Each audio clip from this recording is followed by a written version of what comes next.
Esto es Puentes al Mundo Laboral, un espacio de unión y conexión entre el mundo del trabajo, la psicología y la realidad social que nos rodea. Mi nombre es Silvana Bátimo y desde SCI Comunidad charlaremos sobre temas que vinculan a las organizaciones, las personas y el desarrollo personal.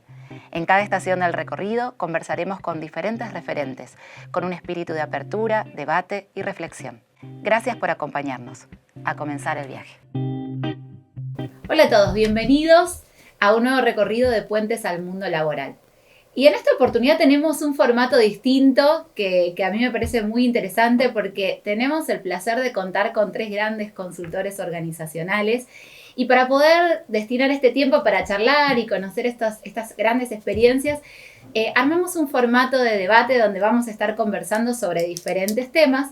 Pero antes que nada, presentarlos, ¿sí? Tenemos el lujo de contar en primer lugar con Ricardo Xic, que él es consultor especializado en desarrollo organizacional y profesionalizado en empresas de dueño, docente, educador, con un recorrido muy vasto en el campo académico también, especialista en diseño de estructuras, en cambio organizacional, en entrenamiento, evaluación y gestión del talento y también en procesos de mentoring.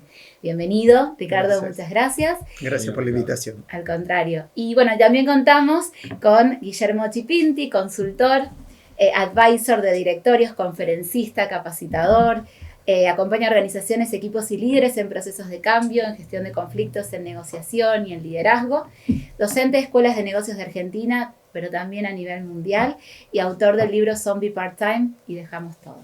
Bienvenido. Muchas gracias. Y también contamos con Hugo Ojeda. Hugo es consultor con más de 25 años de experiencia, especialista en estructura, análisis organizacional, planeamiento estratégico, cambio cultural, gestión del desempeño, del talento, evaluaciones de competencias y de potencial, integrante también de la comisión directiva de ADRA y docente de posgrado de UDESA y Hugo. Bienvenido, Hugo. Muchas gracias. Bien, bueno, una presentación bastante vasta, por eso me traje mi machete. Muy bien. Pero para comenzar con esta primera parte de esta conversación, que quiero exprimir al máximo el tiempo de ustedes, quiero compartirles este formato de debate donde vamos a estar trabajando con algunas preguntas que hacen al campo de la consultoría organizacional. La idea es que ustedes compartan su experiencia. Vamos a estar distribuyendo este tiempo con algunos minutos. Vamos a estar cronometrando esta primer parte, que parece un poco exigente, pero para poder que cada uno juegue con su tiempo, ¿no? Y que podamos también después intercambiar estas miradas que tienen sobre el campo organizacional. Así que van a contar con un primer momento, por cada pregunta van a contar con un primer momento de 2 minutos de desarrollo y se van a dar cuenta cuando esos 2 minutos estén concluidos porque va a haber un pequeño sonidito, yo igualmente les voy a avisar.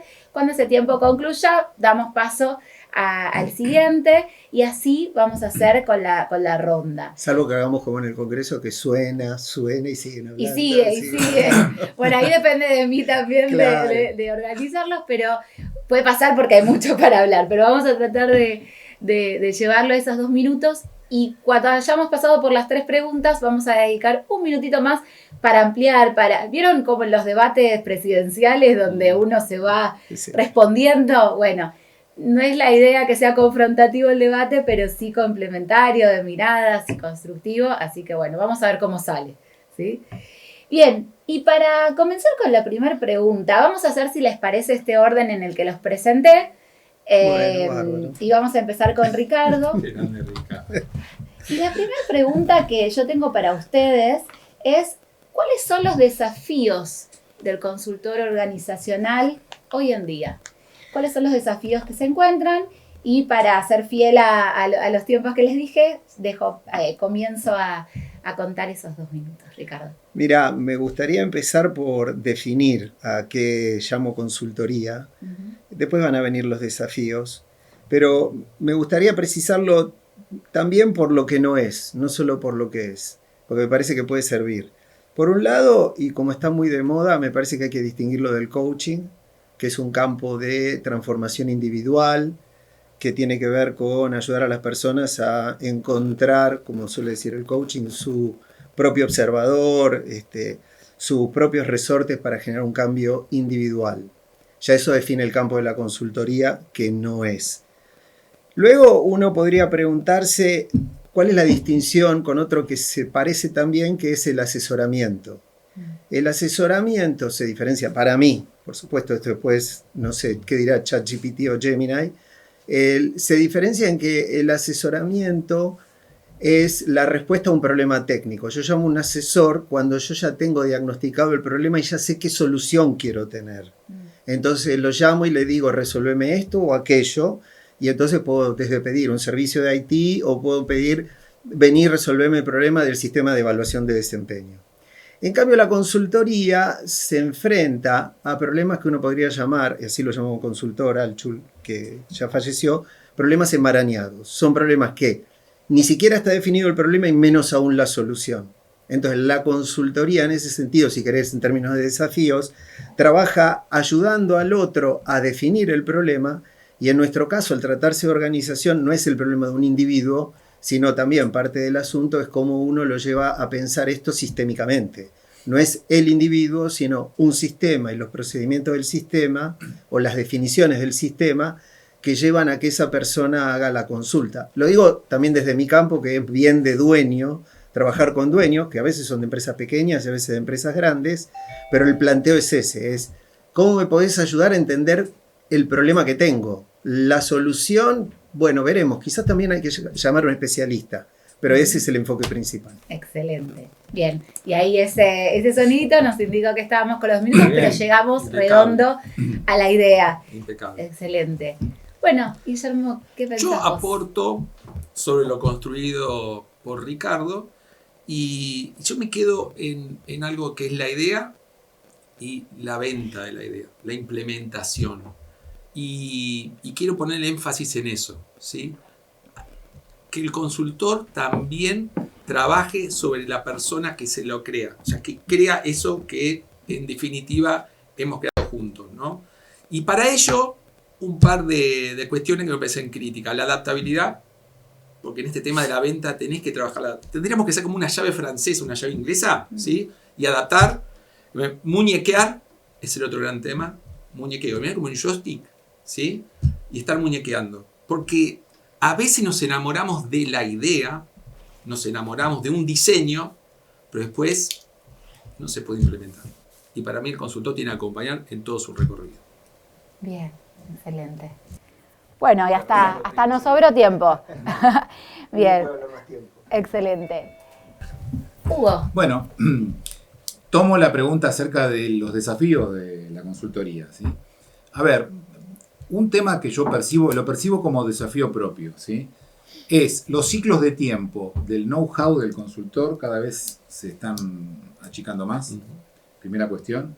Es un gran desafío poder estar a la altura de las circunstancias en lo que tiene que ver con aquello por lo cual se puede decidir nuestra contratación por parte de una organización. Y eso supone dar un mensaje claro de autoridad técnica, de conocimiento, de poder mover el amperímetro de la contraparte. Me parece que eso es una de las cuestiones muy importantes. Yo pongo foco también a la cuestión vocacional de la consultoría, ¿sí? Y tiene que ver con esto. No es lo mismo el gerente desempleado o renunciado de una organización al consultor en términos de vocación. Son dos cosas distintas. Puede haber una convergencia, ¿sí? Porque hay quienes han sido consultores internos con el sombrero puesto de consultor interno dentro de una organización. Pero no es lo mismo salir de la organización y decir, bueno, voy a poner una consultora. Eso puede devaluar un poco la gestión de la consultoría y por lo tanto lo veo como un desafío. Así que dos cosas, me detengo en esas dos cosas. El tema del know-how, estar a la altura de las circunstancias, estar actualizado, muy actualizado, con el desafío de la inteligencia artificial, el desafío de la tecnología, etc. Y por otro lado, la cuestión vocacional. Es decir, la consultoría es una vocación. No revisás si tenés que volver a la línea cuando vos realmente sos consultor, sino que sos consultor y lo vas a hacer siempre, aun cuando tengas otras alternativas. Bien. Tomarlo como descarte, sino como realmente una posibilidad que a uno lo convoca desde el propósito. Absolutamente. Excelente. Bueno, muchísimas gracias a los tres y vamos a pasar con este sonido al siguiente punto, que es la segunda pregunta, ¿no? Que comenzamos de vuelta con Ricardo. de la teoría a la práctica, ¿no? Porque muchas veces tenemos diferentes conceptualizaciones, diferentes personas hablando de recursos humanos, de HR, de lo que se debería hacer, pero después hay que llevarlo a la práctica, implementarlo y sostenerlo, ¿no? ¿Qué es lo que más cuesta implementar? Es la pregunta. Comenzamos nuevamente con Te Ricardo. voy a decir, hay dos frases que una es de un gran sociólogo alemán que después vivió en Estados Unidos, Kurt Lewin, que decía no hay nada más práctico que una buena teoría, pero después yo tuve un jefe que decía en la práctica es otra la teoría, que también muy divertido y retrucaba sobre aquella. En términos del trabajo específico que yo hago, no es tan de recursos humanos, yo trabajo mucho más con el sistema organizacional. No percibo que haya una diferencia tan notable entre teoría y práctica, porque el enfoque que yo uso es clínico, con lo cual en el enfoque clínico, que es trabajo con una persona, ayudándole a que también juntos trabajemos sobre lo que le preocupa y cuáles son sus problemas, no veo esa distancia. En todo caso, sí uno tiene que ir aprendiendo a hacer ese trabajo de puente entre el último libro que leyó y esto que encontró para no sea cosa que uno quiera que la realidad se parezca al último libro, cosa que también tenemos los consultores. Los consultores somos consultores en parte porque nos gusta el mundo académico / teórico y sentimos que nuestro deber y trabajo es descartar en términos de la novedad, la moda y quedarnos con aquello que sabemos que puede ayudar. Y ahí hacemos también un trabajo interno de benchmarking entre aquella última experiencia que hicimos y esta, y pensamos sobre qué ayudó en aquello que puede ayudar en este caso, que a veces uno se lo cuenta así al cliente, y me parece que ahí todo lo contrario, somos activamente practicantes de teoría, y al mismo tiempo constructores de teoría porque reflexionamos sobre esa práctica.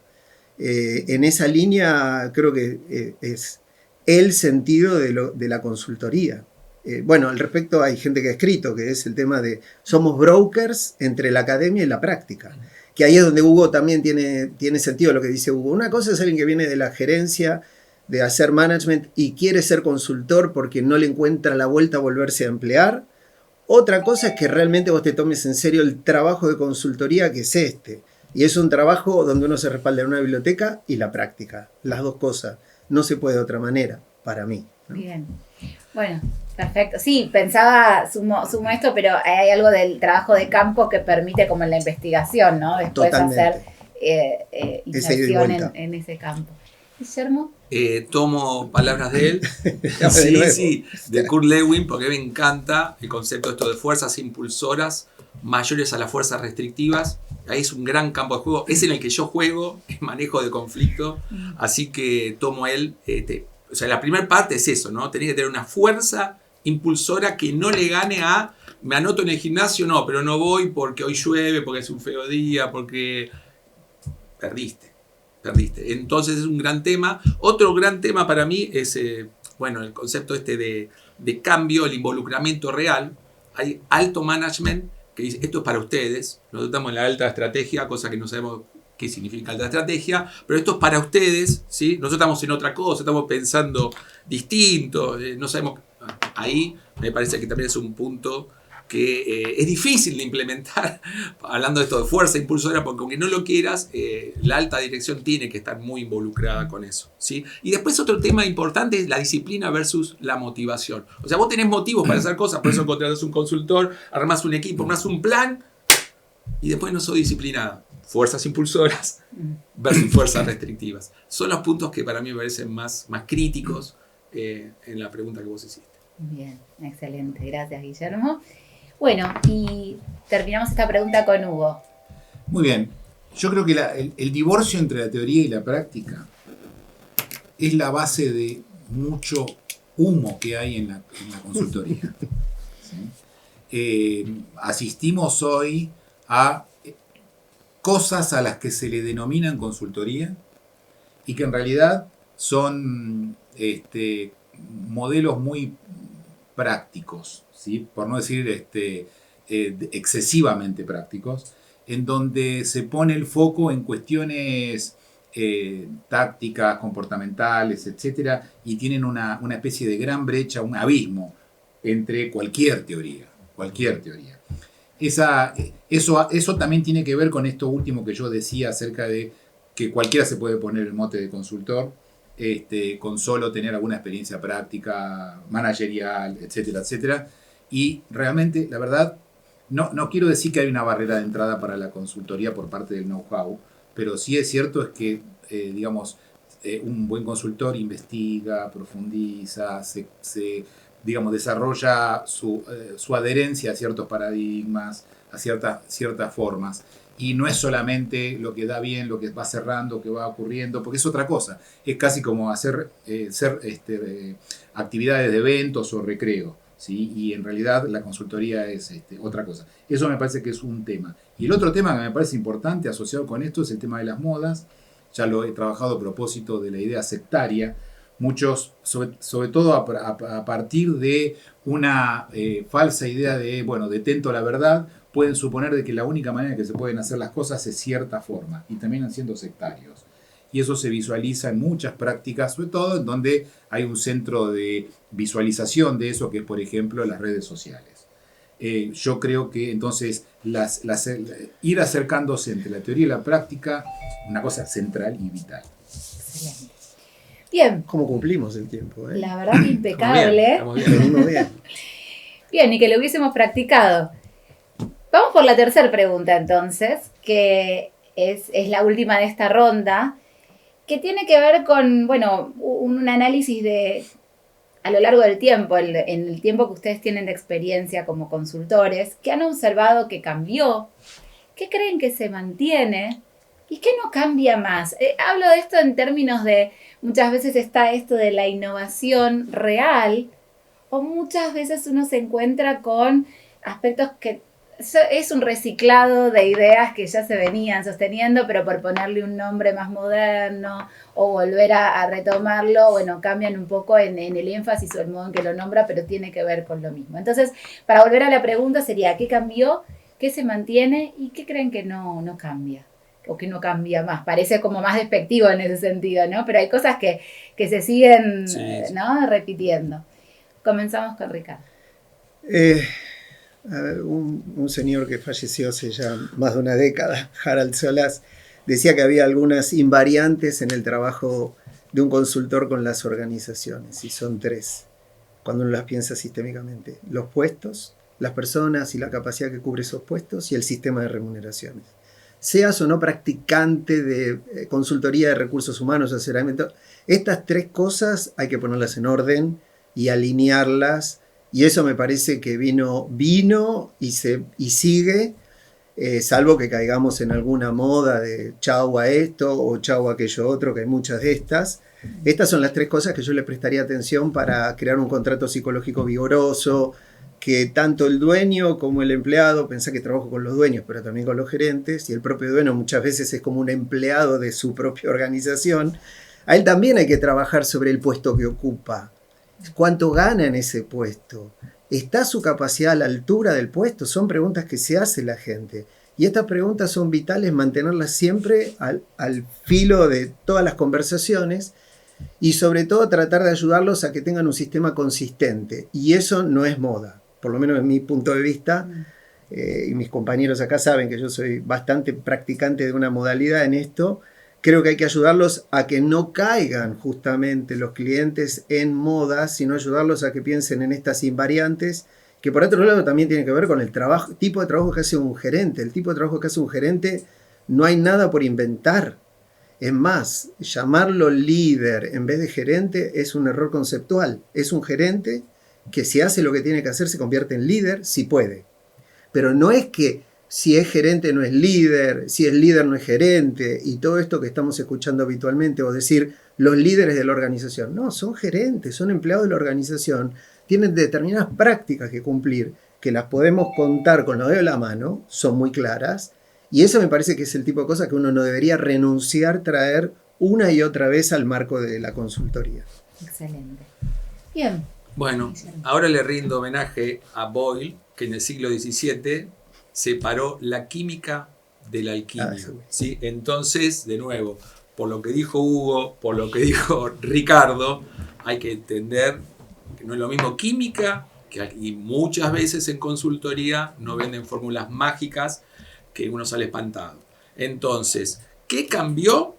Eso, y eso hay que tomarlo como amenaza. También podemos hablar de la inteligencia artificial, cosa que capaz que trabaja él, pero que de nuevo, uno si lo hace usar, es muy buena, es muy buena.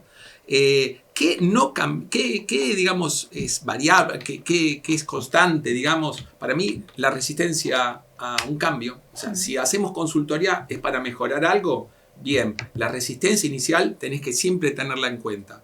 Y por último, ¿qué no cambió? Los miedos.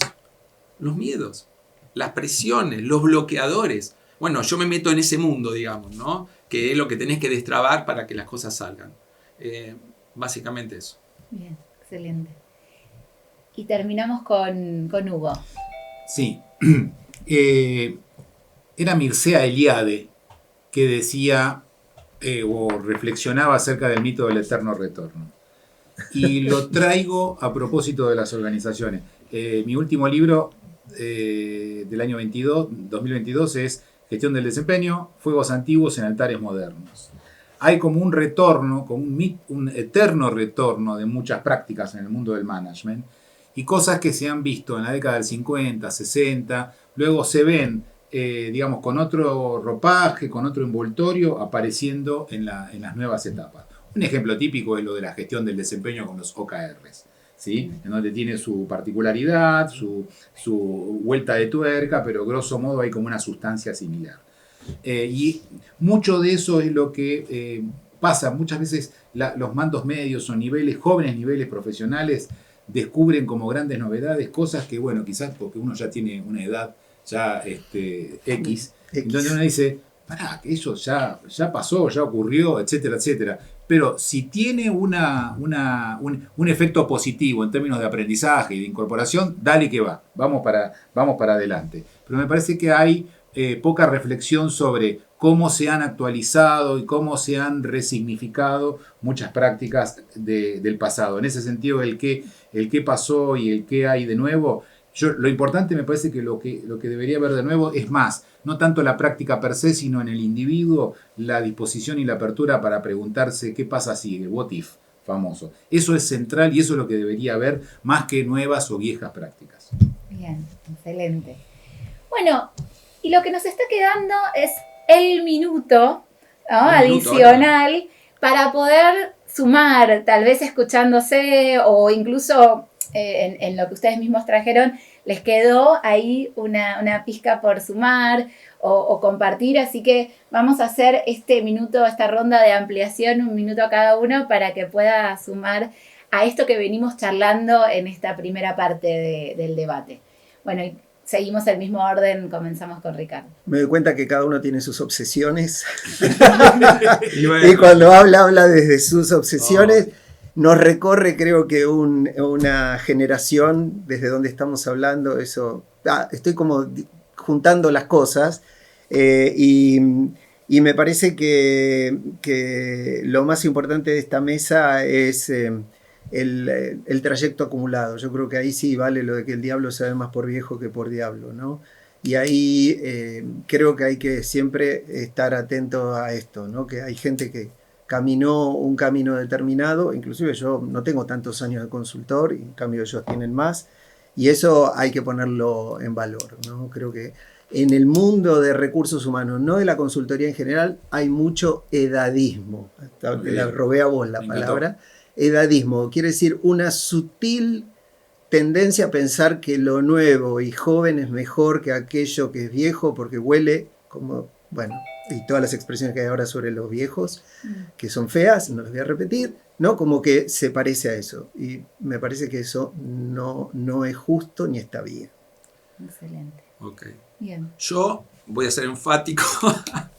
Voy a ser enfático y lo quiero decir que un cambio cultural, por ejemplo, no es hacer un bootcamp de 8 horas en el cual tenés que poner un post-it, te regalan un muffin, te sacas una selfie y lo subís a LinkedIn. Eso, gente, me quedo espantado cuando dicen que lograron un cambio cultural con 8 horas. De nuevo, ahí estamos en el mundo de la alquimia demuéstrenmelo, por favor. Quiero ir a ver cómo la gente cambió en 8 horas porque es mágico, ¿sí? Tenemos que sacar los huesos de Boyle y nos vamos a dar cuenta que eso era parte de la química. Y por otro lado, me parece que nosotros lo que nos distingue es la razonabilidad, el criterio y trabajar el sentido común de saber en qué cultura te estás metiendo para saber cómo de nuevo adaptarte y vender las cosas que son útiles en la compañía, pero con un criterio de adaptabilidad. Excelente. Muy bien.